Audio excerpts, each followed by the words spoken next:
2025. Sa ngayon po ay patuloy pa rin na lumalakas ang hanging habagat na patuloy po na nakakaapekto sa malaking bahagi ng Luzon, lalo na po sa may western section, habang meron pong intertropical convergence zone na nag-i-extend po ngayon dyan sa may Mindanao. Sa susunod po ng mga oras ay posibleng lalo pa na lalakas ang hanging habagat na siya pong magdudulot ng mas maulan na panahon sa malaking bahagi ng ating bansa, lalo na dito sa Luzon, dahil po posibleng may mabuong sama ng panahon na siya pong maghahatak dito, kaya ang development ng mga namamataan dito ang ating babantayan kung matutuloy po o hindi, at ito ang pinapakita ng forecast model natin pong ginagamit hanggang po sa susunod na 2 linggo. At sa lagay po ng ating panahon, ngayong madaling araw ay may mga isolated rain sa may Zambales, Bataan, northern part ng Leyte, southern Samar, Tawi-Tawi, Zamboanga, Cagayan de Oro, Soc-Sargen at Davao. At mamaya po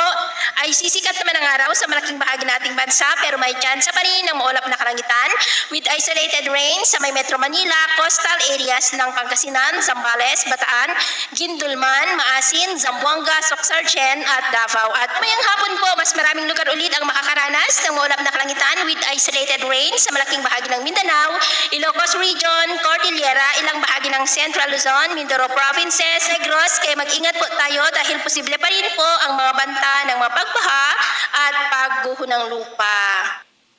At sa atin naman pong mga baybayin, dahil po sa pag-iral ng hanging habagat ay tumataas na po ang mga alon sa mga baybayin ng Batanes, Calayan Islands, Dalupiri Island, Ilocos Norte Seaboard, Ilocos Sur, Bacnotan, La Union, Bolinao, Dasol sa may Pangasinan at seaboard ng Zambales. Nang mga alon dyan ay posible po na aabot hanggang sa 1.8 to 2.9 meters height. Kaya hanggat maaari po ay iwasan na muna natin ang papalaot dyan sa mga may kulay pula para po mas makaiwas sa mga